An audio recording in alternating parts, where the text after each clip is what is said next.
is Kathy Schatz, and I'm a fellow substitute teacher with you. Over the new year, I got to thinking about, as a former classroom teacher,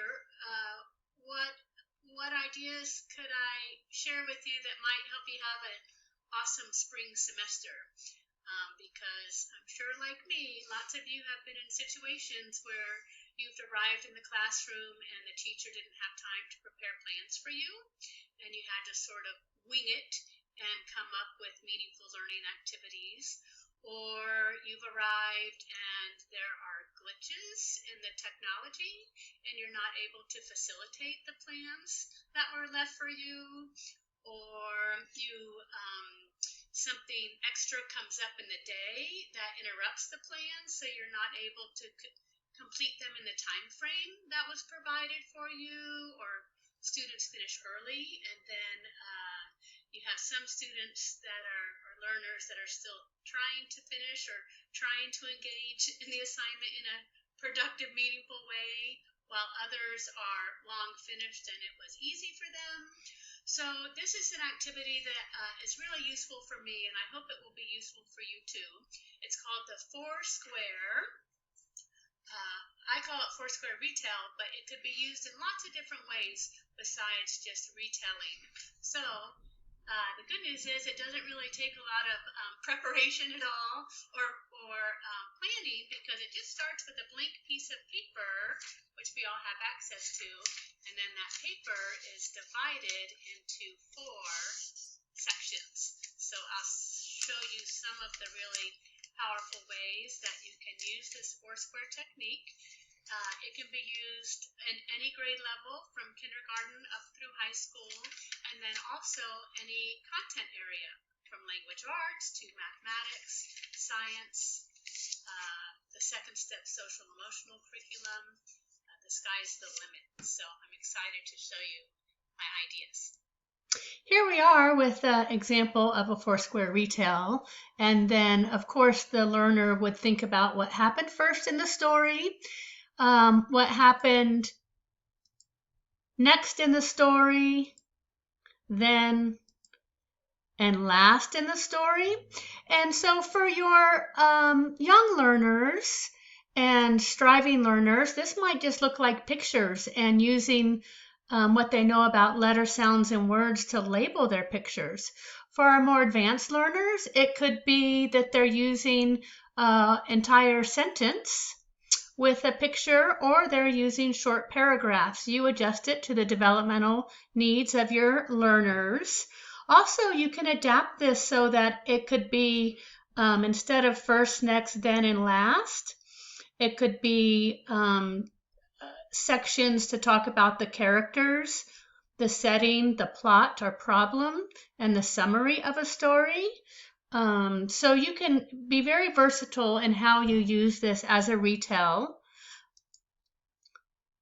The next way to think about using this in regards to language arts is to think about how it can be used with spelling or vocabulary. And every week our learners have new spelling and or vocabulary to use. You can have them choose a word from the list, 4 words from the list. You can have them use it in a sentence, draw a picture, and adapt this in any way needed to their developmental learning needs. You can use it for examples from this week's story. So how is this vocabulary or spelling used in the story? What are the antonyms or synonyms from 4 of the vocabulary words? Or you can even use the back and use it for 8 spelling or vocabulary words.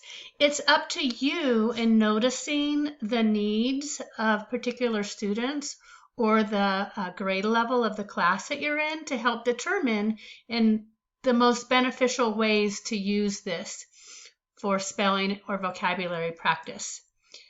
Another way is through math.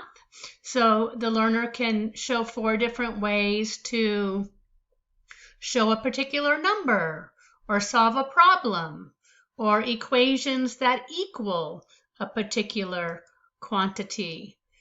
They can use number lines and pictures, expanded format, or algebraic expression. It's a way, an open-ended way for them to practice mathematical flexibility using multiple strategies, which is part of their math learning every day. And you're just providing them with an outlet to express that might not be expressed in a worksheet that's more close-ended, and there's only one way for the learner to show and demonstrate or practice their knowing. And this opens that up so that you really create a spectrum of success for the learner to engage in their math thinking. Oh, this is in regards to, here we go. It provides an open-ended way to engage mathematical thinking, and learners use what they know to show.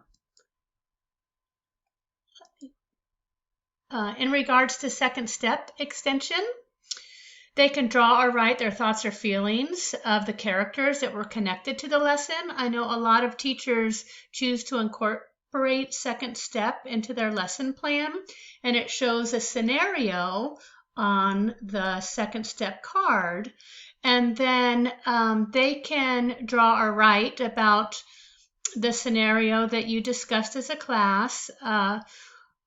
One powerful word that you can use to encourage quality thinking and writing is the because word, because it allows them the opportunity to explain their thinking.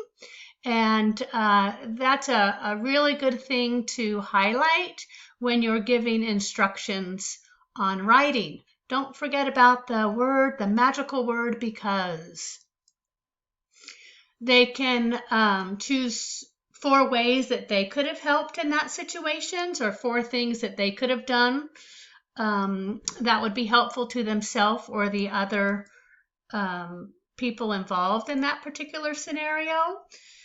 They can draw or write what something looks like or sounds like or feels like in regards to what it looks like and sounds like and feels like to be a good listener, or to be a good friend, or to be solving a problem. So lots of different ways that you can use 4-step retells as ways to engage learners in their thinking and understanding, and to share it with others. So happy learning, leaping into Foursquare success. Notice how all of these young people are leaping up, but they're all a little bit different in their leaping. So that's what you're doing when you use Foursquare in the classroom. Good luck. I'd love to hear how it goes. Bye.